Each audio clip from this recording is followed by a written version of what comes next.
Ողջունում եմ adekvatներին, եթերում adekvati հին ու բարի ֆորմատով թողարկումներից մեկն է, հուսով եմ հերթականն է։ Ֆորմատը հին է, հաղորդման առիթը ոչ այդքան բարի, թեպետ արդարության պետք է ասենք, որ վերջին 2 տարվա ընթացքում բարի առիթներ ու եթեր մտնելու դերեթե չեն եղել։ Ես իմ վերջին օրերի հարցազրույցներում նշում եմ, որ այն իրադարձությունները, որ տեղի են ունենում Հայաստանում այս օրերին, այդ ու նաև մեր հետ, իմ մեր Կոնստանտինի, Վետոյի Մարյամի եւ Անտիֆեյդի Սամսոնյանի իրականում փոքր մասնիկ են արտաքին քաղաքական օրակարգի, մեծ թելադրվող օրակարգի, որը վճռական փուլ է մտել 2018-ի գարնան հեղաշրջման։ Եվ հավատացած եմ, որ դա այդպես է, այսօր հենց դրա մասին է ուզում ձեր հետ խոսել։ Նախ մի փոքր մեկնաբանեմ մեր այդ ձերբակալության շոուն, որը թեպետ անշուշտ շոու է, բայց դրա մոտիվացիա նպատակները իմ կարծիքով պատշաճ կերպով չքննարկվեցին, չմեկնաբանվեցին։ Շատերին թվում է, որ այդ հրահանգը, որը Նիկոլ Փաշինյանը իջեցրել էր ոստիկանապետին, որ մեզ բերման ձերբակալել, հոգեկան ինչ-որ խնդիրներ ունեցող եւ մտավոր կարողություններից թույլ տեր մարդու հերթական հրահանգներ։ Ես չեմ հերքում, այո, Փաշինյանը ակնհայտորեն խնդիրներ ունի թե մտավոր կարողությունների եւ թե հոգեկան առողջության հետ, բայց նա ոչ հիմար է, ոչ էլ գիժ, այդ բառի լիարժեք իմաստով։ Այդպիսին լինել է դիրքում նա չէր հայտնվել, ձեզ վստահեցնում եմ, սա ասում եմ որպես մարդ, ով շատ լավ իրեն ճանաչում է։ Չէ, սա ընդամենը մի քանի քայլանոց կոմբինացիայի քայլերից մեկն էր։ Մեզ բերման ենթարկեցին ինձ մասնավորապես կասկածում էին թմրանյութ ապօրինի ձեռք բերելու բարելու համօգտագործելու մեջ, մնացած 3-ին զենք զինամթերքի, ինչև ասում մնացած 3, թեպետ մենք 6-ն ենք բերման են ենթարկվել 6 հոգի, բայց ոստիկանապետը բերման ենթարկելուց հետո նույնիսկ իր ելույթներում նշում էր, որ 4 հոգու մասին է խոսքը, այսինքն պատվերը իջեցվել էր, հրահանգը իջեցվել էր 4 հոգու մասով, 4 հոգի պետք է բերման ենթարկվեին, 4-ից 3-ը զենքով, ես թմրանյութով։ Այստեղ հոդվածը այդքան էական չի, պարզապես կոնկրետ ինձ ասել են թմրանյութով, համել տես չգիտեմ, տարօրինակ հումորի զգացում ունի Փաշինյանը, ենթադրում եմ։ Ինչու ստացվեց, որ բերման ենթարկեցին 6 հոգու։ Բանը նրանում է, որ երբ որ ես իմացա, որ Մարիամ Նահարիկին ձերբակալել են, հետո կես ժամ հետո ինֆորմացիա ստացա, որ Կոստյանին են ձերբակալել, ես միանգամից հասկացա, որ հաջորդը ես եմ, ցանկացած վարքյանին դա կարող է ունենա։ Մինչև ոստիկանապետություն այցելել է, մինչև ոստիկանություն այցելել է, ես եկա մեր գրասենյակում ով կար, լցրեցի մեքենա նաև բոլոր տեսանկարահանող հնարավոր սարքերը, հեռախոսները, ֆոտոկամերաները եւ այլն, ու նոր մեկնեցի ոստիկանություն։ Ու երբ որ մեզ ոստիկանություն չհասած 200 մետր հեռավորության վրա շրջափակեցին, իրանք ոստիկաններն էլ անակնկալի եկան, որ այդքան շատ մարդ կար եւ ստիպված եղան բերման ենթարկել իմ մեքենայում գտնվող անձանցից 5 անձանցից ընդամենը 3-ի, որովհետեւ այդ մնացած երկուսին ֆիզիկապես էլ չեն կարող, ոչ մարդկային ռեսուրս ունեն, ոչ էլ մեքենա։ Նրանք ակնկալում են, որ ես միայնակ պետք է լինեմ։ Շատերի մոտ հարց առաջացավ, բա որտեղից այդ կամերաները, կրկնում եմ ժողովուրդ ջան, ես դեբիլ չեմ, ես գիտեմ, եթե Նահարիկին Մարիամ ձերբակալում են, Կոստյանին են ձերբակալում, ուրեմն 100% հավանականություն կա, որ հաջորդը ես եմ։ Ու այդ կամերաները, որ մեր մեքենայում են, դա Armnews-ի կամերաները չէին, ինչպես ոմանք պնդում են, դա մեր Սպանել Պողոսին եթերաշրջանը նկարող ֆոտոկամերաներն են, որոնք որ մեր գրասենյակում են։ Մեզ բերման ենթարկելուց հետո, կասկածելով զենք եւ թմրանյութ պահելու մեջ, տարօրինակաբար որևէ գործողություն մեր հետ չեն իրականացրել, սրա ասել դու իմանաս, ինձ ասցին գրպանները դատարկի, իսկ ես կարի դատարկի, կարի չդատարկի։ Այդ այս ձեռն լսմունցների գրպանս համի ասի դատարկա գրպանս, ոչ մեկ ինձ չի զննե, ասեմ ավելին, ոչ մեկ չի զննե մեր մեքենաները, Նահարիկի Սամսոնյան մեքենան ոչ մեկ նույնիսկ փորձ չի արել գալ գրասենյակ այդ ապորի թմրանյութը եւ զենք զինամոթերքը փնտրելու, որովհետեւ իմաստը դրանում չէր կայանում։ Սա տեղեկատվական առիթ էր ստեղծվել արհեստականորեն եւ այդ տեղեկատվական առիթը ստեղծվել է որպեսզի տեղեկատվական առիթը ստեղծվել էր որպեսզի մեզ խմբավորեն։ Սա է պատճառը։ Կար հրահանգ մեզ 4-ից Մարիան Նարեկին, Կոնստանտին Տերնակալյանին, Նարեկ Սամսոնյանին եւ ինձ խմբավորեն, ստեղծել խմբավորում մարդկանց գիտակցության մեջ, որ այս 4-ը իրար հետ գործող ինչ-որ խմբավորում են։ Մինչդեռ իրականում, ինչպես Մալյանը իր լայվերից մեկում նշեց, իրեն ես վերջին անգամ տեսել եմ 6 ամիս առաջ, Սամսոնյան Նարեկին ամիսը մեկ յա տենամ, յա չտենամ, թեպետ մենք իրար հետ բազմաթիվ գործողություններ իրականացրել ենք։ Դե Կոնստանտինը պարբերաբար ինձ Արցախում այցելում էր, adekvatum իմ բացակայությամբ բոլոր առօրեական գործերով զբաղվում է։ Նպատակը այդ խմբավորում ստեղծելու, կրկնում եմ, մի քանի քայլանոց կոմբինացիայի առաջի կամ նույնիսկ ոչ առաջի քայլն էր։ Առաջինը ենթադրում եմ Նիկոլ Փաշինյանի ձեռով գրած այդ անանուն հոդվածներն են հայկական ժամանակում եւ հիբրիդային հեղաշրջման մասին այդ տեղեկատվական աղբը, որ լցվում է դաշտ։ Երկու հիմնական ուղղություն են իշխանության քարոզիչները պահում վերջին շաբաթներին, մեկը հիմնականը, որ ինչ որ հիբրիդային հեղաշրջման փորձ է ձեռնարկվում, ձեռնարկվել կամ ձեռնարկվելու, անընդհատ դրա մասին խոսում են, էական չի, որ խոսացողներին անընդհատ ստի վրա են բռնեցնում, հենց մասնավորապես իրավաբան մարմինները, որոնք ասում են, որ նման բան չկա։ Ու էական չի, որ հենց այդ քարոզիչները հետո իրանք խոսքերն են հերքում։ Էականը այն է, որ այդ աղմուկը լինի, այսինքն ժողովրդի ականջներին անընդհատ հասնի հիբրիդային հեղաշրջում կամ հեղաշրջում բառը առհասարակ, որ հետո, երբ որ պետք լինի քաղաքական օպոնենտներին, ընդդիմախոսներին չեզոքացնել լիարժեք եւ բանտախցում պահել, այդ հեղաշրջում բառը այդքան խորտ չհնչի մարդկանց ականջին։ Այստեղ հարցը իրավական ձևակերպման մասին չի, իրավականի մասին, ինչպես շատերդ արդեն հասկանում եք, Նիկոլ Փաշինյանը առհասարակ չի մտածել։ Մտածել է լինել բազմաթիվ այլ պրոցեսներ չէր հարուցի։ Վերջերս գիտեք, երկու երիտասարդ դատավորին հարց տալու համար 20-անի օր կարծեմ մնացին բանտում։ Որևէ իրավական հիմք դրա համար չկար։ Պարզապես ստեղծվեց տեղեկատվական աղմուկ եւ այդ աղմուկի տակ սրծրեցին։ Հիմա ստեղծում է նորից տեղեկատվական աղմուկ, աղմուկի ստեղծման փուլը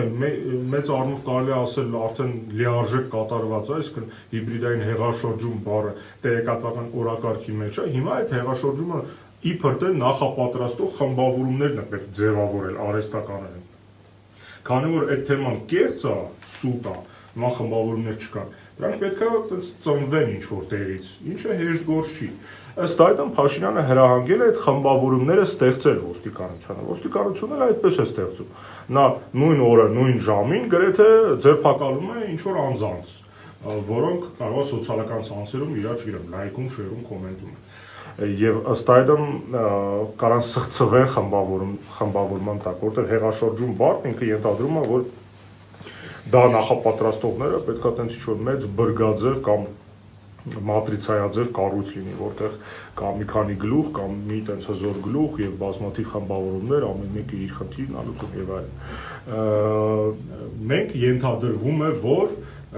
պետք է ներկայացվենք հանրությանը որպես այդ խմբավորումներից մեկը, այն հիբրիդային հեղաշրջման, որը իբր թե նախապատրաստվում է եւ որի պատրվակով իմ կարծիքով շուտով Նիկոլ Փաշինյանը փորձելու է ձերբակալել Հրայր Թովմասյանին։ Ընդ որում ես նաև վստահ եմ, որ Թովմասյանից զատ նաև Վանեցյան Արտուրն է նախկին ԱԱՑ-ի պետը փորձելու են համենայն դեպս իրեն ձերբակալել այդ ցուցակում։ Մենք ենք լինելու եւս մի 40-50 մարդ։ 40-50 ասելուց ես այդպես անուն ազգանուններով չգիտեմ, ես պարզապես ենթադրում եմ, որ տեղեկատվական դաշտում դա կուտվի, որովհետեւ դժվար է 5 հոգու մեղադրել Հայաստանում հիբրիդային հեղաշրջում կազմակերպելու մեջ։ Դա պետք է լինի 40-50, որ հավատարու լինի, էլի, որ ինչ-որ տես խոշոր խմբավորում, ամեն մեկը իր ճյուղավորումներով փորձում էր ժողովրդահաճո, ժողովրդասեր մեր այս իշխանավորներին հեռացնել։ Թե որն է պատճառը, որ այս process-ը գնում է, նույնպես շատ կարևոր է եւ պետք է շատ սթափ գնահատական տանք։ Իրականում Հայաստանում թե հեղաշրջում, թե իշխանափոխություն իրականացնելու նախ եւ առաջ ռեսուրս ես չեմ տեսնում, ու ինչը շատ ավելի կարևոր է, իմաստը չեմ տեսնում։ Ես բազմիցս եմ դրա մասին ասել, հենց հեղաշրջումից առաջին շաբաթների ընթացքում, որ Նիկոլ Փաշինյանի իշխանությունը ամենաարդար բանն է, որ տեղի ունեցել հայ ժողովրդի հետ առնվազն վերջի 30 տարվա ընթացքում, իմ այդ մտքի հետ համաձայն էր թե Մալյան Նարեկը եւ թե մնացածը, մենք դա ասել ենք մեր բազմաթիվ հարցազրույցներում, եւ ես շարունակում եմ մտածել, որ թեպետ արդեն 2 տարի անցել է եւ իմ հայրենակիցներից շատերը արդեն շատ ծանր դաժան դառը դասեր են քաղել, բայց դեռևս դաս քաղածների քանակը շատ փոքր է, եւ ես վստահ եմ, որ Փաշինյանը դեռ ունի առաքելություն եւ նա դեռ պետք է մնա իշխանության եւ իրան իշխանությունից վաղաժամ հեռացնողը մեղմ ասած, շատ մեղմ ասած անհեռատես մարդ է։ Այդ մարդը կամ չի ուզում կամ չի կարողանում հասկանալ, որ հայ ժողովուրդը պետք է փոխվի, ոչ թե իշխանությունը, եւ Նիկոլ Փաշինյանը հայ ժողովրդի փոփոխության ձևափոխության, դաստիարակման գործում շատ կարևոր դեր է խաղում, թեպետ իմ կարծիքով իհարկե ակամայից։ Սա ինչ վերաբերում է հիբրիդային հեղաշրջման թեզի աբսուրդությանը։ Դա հիմա հարց կառաջանա, բայց ինչի է Նիկոլ Փաշինյանը այդ թեզը բրդում։ Նա էլ պետք է որ հասկանա, որ ոչ ռեսուրս, ոչ էլ մեծ առումով ցանկություն չկա, որովհետև այդ ցանկությունը ապացուցող ամրապնդող գոնե ինչ որ ձայնագրություններ պետք է լինեն, խոսակցություններ պետք է լինեն։ Ես ամենայն պատասխանատվությամբ պնդում եմ, թե adekvati գրասենյակում, եւ թե այն մնացած գրասենյակներում, որտեղից մարդկանց ձերբակալում են, նման խոսակցություններ չի եղել։ Ես թեպետ Նարեկի հետ սրա մասին չեմ խոսել, բայց նույնիսկ իր մասով, Նարեկների մասով, Կոստերի մասով կարող երաշխավորը, որ չի եղել որևէ խոսակցություն, որտեղ նրանք մասնակցել են եւ պնդել են, որ այո, ժամանակն է հեղաշրջումները մի կողմ իշխանափոխություն անել առհասարակ։ Այո, կասկածներ արտահայտել են, որ Փաշինյանի իշխանությունը շատ թույլ է, որ Հայաստանը շատ ծանր վիճակում է, այս ամենը անընդհատ խոսվում է եւ դժվար է սա չտեսնել, սա չհասկանալ։ Բայց հավաստի ասում եմ ձեզ, առնվազն այս քառյակում ձերբակալվածների, բերման ենթարկվածների ներքին քննարկումների օրակարգում իշխանափոխություն բառը չկար։ Հիմա բուն հարցին, թե լավ, բայց ինչու է Նիկոլ Փաշինյանը դա անում։ Խնդիրը նրանում է, որ իրեն իշխանության բերած մարդիկ, աշխարհաքաղաքական բևեռները շատ հստակ օրակարգ ունեն, շատ հստակ պահանջներ ունեն։ Դեռևս ցավոք սրտի մեր բազմաթիվ համակարգացիներ մտածում են, որ Նիկոլ Փաշինյանին իշխանությանը բերել ժողովուրդը, ինչը իհարկե որևէ աղերս չունի իրականության հետ, օբյեկտիվ, դաժան իրականության հետ։ Թեպետ այո, բացի հեղաշրջումից տեղի են ունեցել ընտրություններ, այդ ընտրությունների լեգիտիմությունը նույնիսկ ես հարցի տակ չեմ դրել, բայց կրկնում եմ, ժողովուրդը Նիկոլ Փաշինյանի իշխանության հետ, իրան իշխանության գալու հետ աղերս չունի։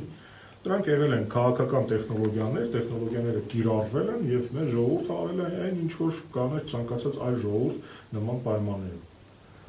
Այդ կեղծ գաղափարը, որ ժողովուրդը երբեք չի սխալվում, անընդհատ քարոզում են հենց այն մարդիկ, ովքեր որ այդ տեխնոլոգիաները կիրառում են, որ ժողովուրդը անընդհատ սխալի։ Սկսած Քրիստոսին խաչելուց, ժողովուրդը չէ խաչել, նախընտրել է փրկչի խաչել, բռնարար մարդասպան Բարաբայի փոխարեն։ Վերջացած Նաիրիտով եւ Նիկոլ Փաշինյանով ժողովուրդն է իբր թե այդ որոշումը կայացրել, ու չի խոսում այն մասին, որ թե Քրիստոսին խաչելուց ժողովրդի ականջին փսփսում էին տաճարական քրմերը, եւ թե Նաիրիտի եւ Նիկոլի օրոք նույն պրոցեսները, նույն տեխնոլոգիաները կիրառել։ Շատ կարևոր է հասկանալ, թե ինչու են այդ տեխնոլոգիաները կիրառել, ինչով է Հայաստանը այդքան կարևոր։ Սրա մասին ես բազմաթիվ հաղորդումներ եմ պատրաստել, խոսել եմ տարբեր հարթակներում, հարցազրույցներով։ Հիմնական շարժառիթը աշխարհաքաղաքական է, հենց հիմա, հենց այս պահին աշխարհում տեղի ունեն շատ կարևոր տեկտոնիկ տեղաշարժեր, սա ոչ միայն փիլիսոփայական, քաղաքագիտական փաստարկների մակարդակով է ասում եւ ընդունում, այլ նաեւ զուտ մաթեմատիկորեն անգլոսաքսոն աշխարհը ունենալով ժամանակին 100 տարի առաջ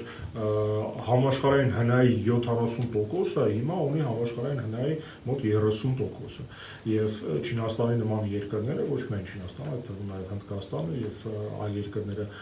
շատ արագ տեմպերով հասնում են այդ տարբերությունը կրճատում է սրա արդյունքում տարբեր տարածաշրջաններում աշխարհին թե Մերձավոր Արևելքում, թե Լատինական Ամերիկայում եւ թե Կովկասում տեղաշարժեր են տեղի ունենում անգլոսաքսերը փորձում են իրենց ազդեցության գոտիները պահպանել, հակառակ ճամբարներից փորձում են հնարավորինս շատ քաղել մինչև սկսվի աշխարհի ձևման հաջորդ փուլը վերջինը 46 թվին էր 45 թվի ամռանը Պոտսդամում նոր փուլը ենթադրում կսկսի կամ այս տարի կամ անցած հաջորդ տարվա այդպես մեջտեղերում այդ ընթացքում այդ բևեռները պետք է ձեռք բերեն խաղաքարտեր Հայաստանը եւ Արցախը մասնավորապես այդ խաղաքարտներից մեկն է այն փաստը որ այս ընթացքում տեղի ունեցավ ժնևյան բանակցությունները որտեղ մեր եւ ադրբեջանական արտգործնախարարությունները մոտ 16 ժամ աննախադեպ 16 ժամանակ բանակցություններ են ունեցել սրա եւս մեկ հերթական ապացույց է ու շատ կարեւոր է թե ինչա տեղի ունեցել Ժնևում սա է ակունքը բոլոր այն process-ների, որոնք տեղի են ունենում Հայաստանում այդ հիբրիդային հեղաշրջում, մեզ որպես խուլիգան ցույց տալ, անընդհատ խոսել ինչ-որ անհեթեթ թեմաներից, այդ ամեն ինչը շարունակություն է ժնևյան process-ների։ Ընդ որում այդ process-ը այդ պայմանավորվածությունը պետք է դեռ ձեռք բերվեր Բրատիսլավայում անցած տարվա դեկտեմբերին։ Հենց սրա մասին էր Լավրովը խոսում, երբ հույս էր արտահայտում, որ կստորագրվի հնգակողմ հայտարարություն։ Բրատիսլավայում դա տեղի չունեցավ, որովհետև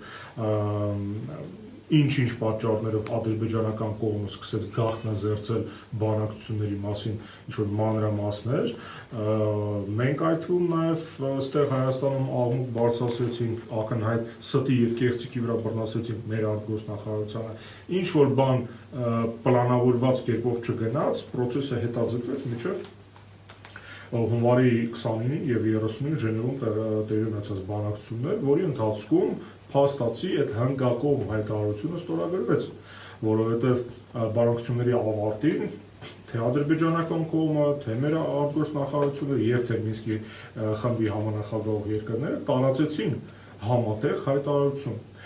Ճիշտ է, մեր արտգործնախարարությունը իր կողմից մի նախադասություն ավելացրեց, ադրբեջանական արտգործնախարարությունը իր կողմից մի նախադասություն ավելացրեց համապատասխան հայտարարությունների մեջ Մինսկի խումբն էլ իր կողմից ուներ մեկ նախադասություն, որը շոշափված չէր Հայաստանի եւ Ադրբեջանի արտգործնախարարության տարածած հայտարարություններով։ Եվ սա երևի ամենակարևոր մասն է այս ամենի։ Մինսկի խմբի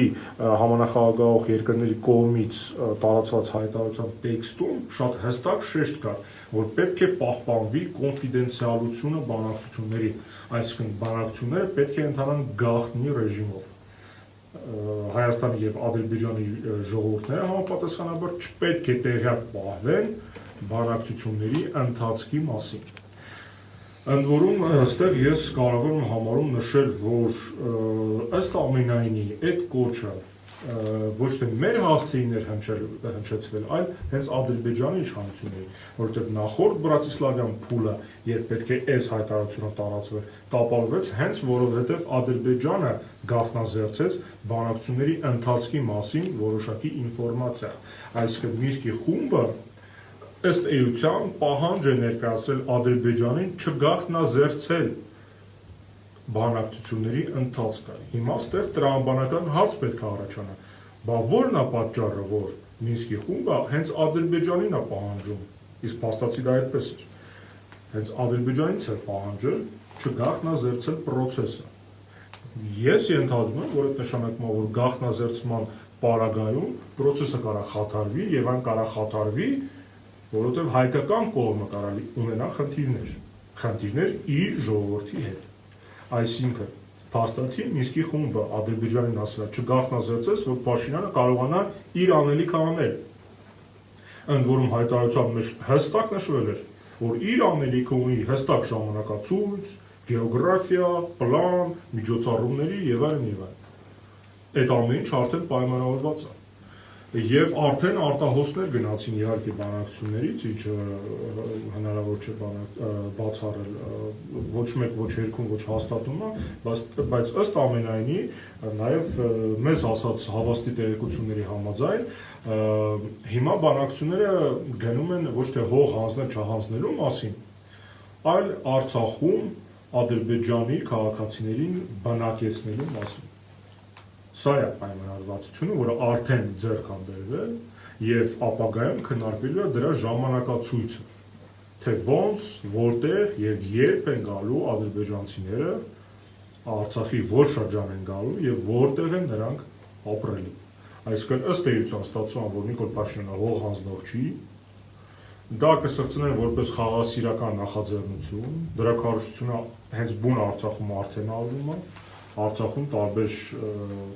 շերտերից հասարակության երիտասարդության հետ աշխատում են, տանում են Վրաստան, բարիշացնում են Վրաստանում Ադրբեջանի երիտասարդների հետ, այդ երիտասարդները հետո գալիս են Արցախ, սկսում են Արցախում քարոզել, որ դե մենք որորված թշնամի ենք, մենք հարևան ենք, պետք է խաղաղ իրար հետ ապրենք։ Գալիք Արցախյան ընտրությունների հիմնական պատճառը, հիմնական օրակարգային դրույթը հենց դա է լինելու, Փաշինյանը պետք է ամեն ինչ անի, որ փորձի Արցախի նախագահի պաշտոնում ընտրեցնի մի մարդու, ով դեմ չի լինի Արցախում բնակեցնել ադրբեջանցիներին։ Սա է լինելու հիմնական օրակարգային դրույթը։ Ընդ որում եւս մի մանրուք կարող բացահայտել այդ պայմանավորված հստակ ձեռքբերված պայմանավորվածությունից։ Այդ ադրբեջանցիները, որ պետք է գան Արցախում ապրեն, իրենց անվտանգության երաշխիք է տալու միջազգային հանրությունը։ Եվ այդ անվտանգության երաշխիք է հանդիսանալու խաղաղասիրական, խաղաղապահական ուժերը, այսինքն այդ պատրվակով Արցախում նաև հայտնվելու են խաղաղապահներ։ Մենք մոտավոր ինֆորմացիա ունենք որ երկրի եւ ինչ ֆորմատով, բայց դեռևս դա չենք բացահայտի։ Սա բանակցությունների ընթացքը, սրա մասին է պայմանավորվել Նիկոլ Փաշինյանը։ Եվ երբ որ իր հավաստմամբ նա բացահայտում էր նախկին ռեժիմի ստոր նենք այդ թողնված ժառանգությունը եւ իրեն ցույց տալի որպես հող չհանձնող, նա իրականում թեման ուզում է շեղել այլ ուղղությամբ։ Ուզում ասի ես հող հանձնող չեմ, բայց չի ասում, որ այդ հողը նա փաստացի մեկա տալիս ադրբեջանցիքին։ Իսկ մեկա այն ամբողջ պայքարը, որ վերջի 30 տարվա ընթացքում մղվել է, անիմաստ է դառնում։ Ես սրա մասին ի սկզբանե էլ պարզ է, ի սկզբանե նրան իշխանության դերը հենց դրա համար, երբ որ Աննա Հակոբյանը իշխանության գալու մի քանի ամիս անց բառացիորեն ասում էր, որ չի հասկանում, թե հանուն ինչի են մեր զինվորները զոհվում, որ հանուն ոչինչի է զոհվում, նա հենց սրա մասին է խոսում։ Նա հող էր նախապատրաստում։ Նա ուզում էր մարդկանց վստահեցնել, համոզել, որ հանուն ոչինչ են զոհվում, թե հիմա, թե այն ժամանակ, եւ որ մենք կարանք խաղաղ ապրենք։ Այն փաստը, որ պատմությունը ցույց է տվել, որ դա հնարավոր չի, իրանց չի հետաքրքրում, ու չի էլ կարա հետաքրքրի։ Այդ մարդիկ պայմանագիր են կնքել սատանայի հետ, գալով իշխանությանը։ Նիկոլ Փաշինյանը քաղաքական դիակ է 2018 թվականի փետրվարին։ Այդ քաղաքական դիակին առաջարկություն են արել, որից նա չէր կարող հրաժարվել։ Եվ այդ պայմանագիրը խախտելու գինը իր եւ իր ընտանիքի ֆիզիկական անվտանգությունն է, նա դա շատ լավ հասկանում է։ Չկա Հայաստանում որևէ ուժ, որը կկարողանա երաշխավորել իր անվտանգությունը, նույնիսկ եթե իշխանությունը անարու նա որևէ մեկին փոխանցի, չկա այդպես ուժ։ Ես չգիտեմ ով կարա այդ երաշխիքը Նիկոլին տա, իմանալով թե Նիկոլը ինչեր ա արել այս 2 տարվա ընթացքում։ Այդ երաշխիքը Նիկոլին կարող տան միայն արտաքին ուժերը։ Այդ արտաքին ուժերն էլ անվճար դա չեն տալու։ Նրանք դա կանեն, եթե նա գործ ունի։ Նրանց պետք է, որ Արցախում վերաբնակեցվեն ադրբեջանցիները։ Այսինքն այն process-ը, որը մեկնարկել էր 30 տարի առաջ, հետ ողորմի անել։ Սա է հիմնական օրակարգային դրույթը։ Հիմա այս process-ի սահուն ընթացքին Կա մի քանի բարիեր, մի քանի խոչընդոտ։ Այդ խոչընդոտը մենք ենք, որոշակի մասով շատ փոքր մասով ես մեզ չեմ գերագնահատում։ Մենք Բրատիսլավայի օրոք կարողացանք աղմուկ բարձրացնենք ստիպեցինք, որ արգոսնախարարի խոսնակը բարձաբանումներով հանդես գա, հետո նամակ ուղարկեցինք, նրանք ասացին, որ բոլորի հետ պատրաստ են աշխատել, գնացին Սորոսենց մոտ հաշվետվություն ներկայացրեցին, բայց մեր նամակը այդպես էր անպատասխան, մեր հրավերի նամակը այդպես էր անպատասխան մնաց։ Ինչ որ բաներ կարողանում ենք անենք, բայց մենք փոքր գործ ունենք իհարկե, եւ այն փաստը, որ Ժնևում այդ 5 կողմ հայտարարությունը ստորագրվեց, դրա վառապացույց է։ Շատ ավելի լուրջ խոչընդոտ է հանդիսանում անձամբ Թովմասյան Հրայր ժամանակը դա ապացուցել է, որովհետև ցանկացած խաղաղ պայմանագիր, ցանկացած միջազգային պայմանագիր, որ Հայաստանը պետք է ստորագրի, պետք է վավերականացվի Սահմանադրական դատարանի կողմից, ցանկացած։ Ոչ միայն Ստամբուլյան կոնվենցիան հասնում Սահմանադրական դատարանով, բազմաթիվ փաստաթղթեր պետք է ՍԴ-ի դաբրոն ստանան, այդ թվում նաև հնարավոր պայմանագիր է, որը խաղաղություն կհաստատի Հայաստանի եւ Ադրբեջանի միջեւ։ Քաջ գիտակցելով, որ Հրայր Թովմասյանը ըստ ամենայնի դեմ է լինելու ադրբեջանցիների բնակեցման Արցախում, Նիկոլ Փաշինյանի բերած ուժերը իրենից պահանջում են, որ նա հեռացնի Հրայր Թովմասյանին եւ բոլոր այն ռիսկ պարունակող խմբավորումներին եւ անհատներին, որոնք կարող են խոչընդոտ հանդիսանալ այս process-ում։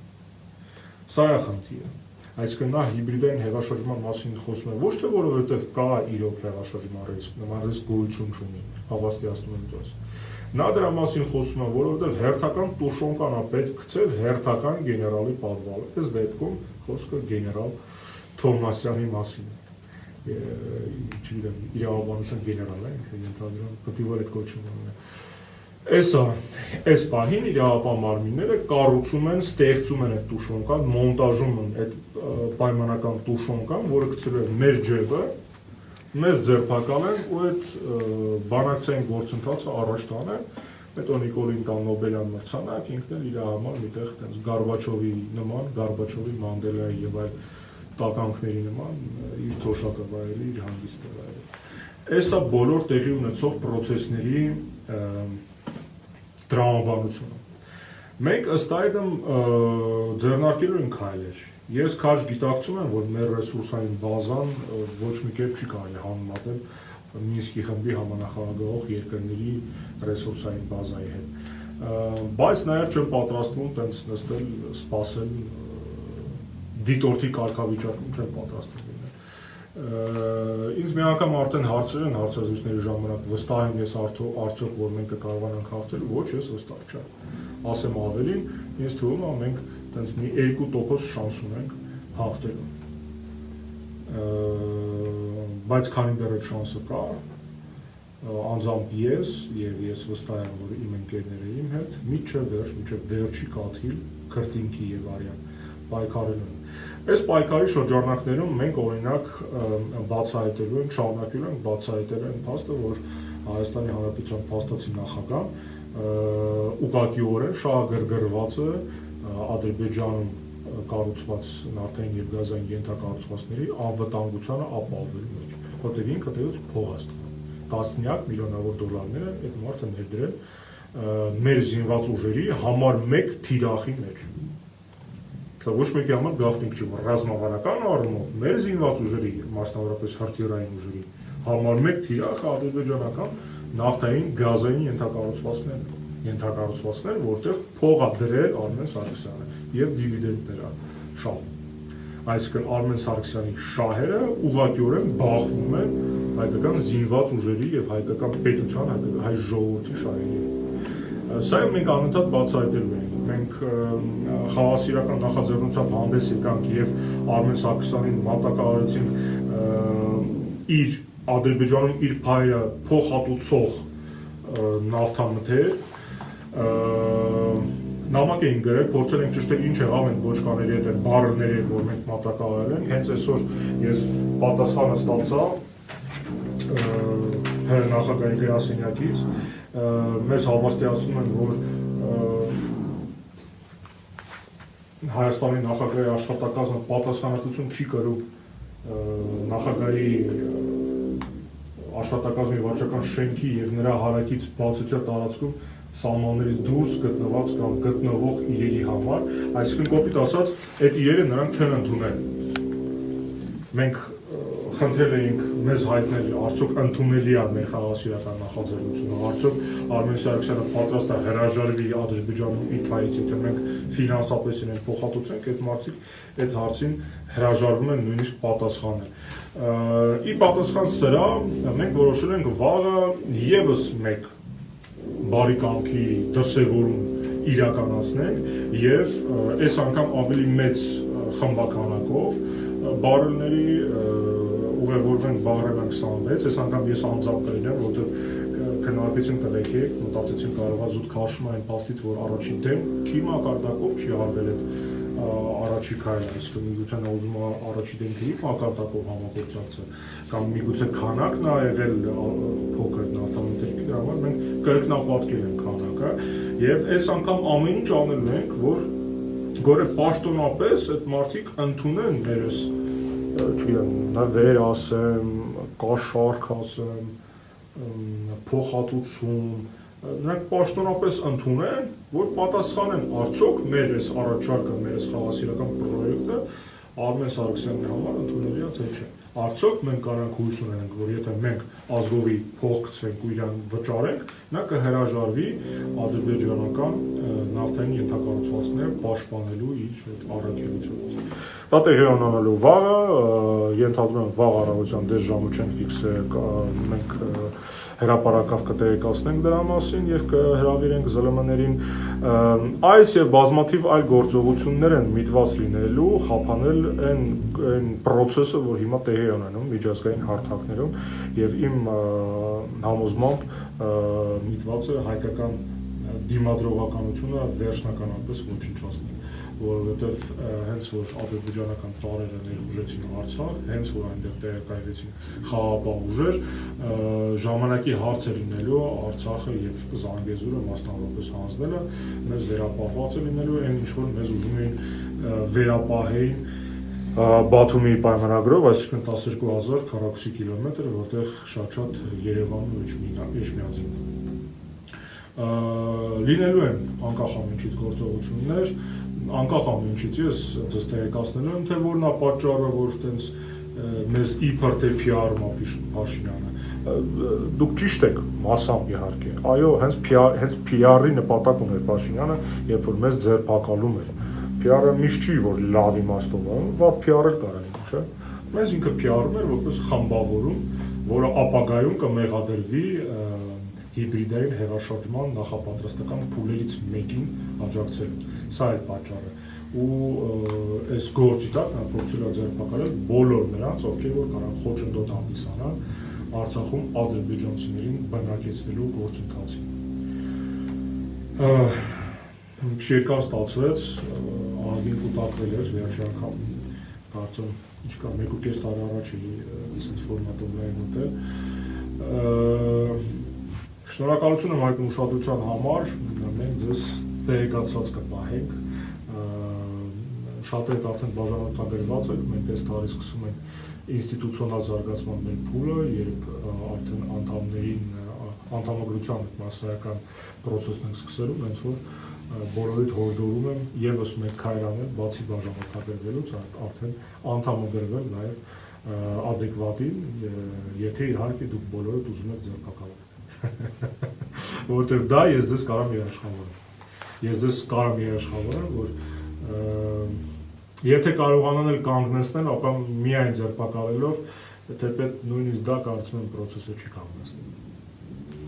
Շնորհակալություն ուշադրության համար։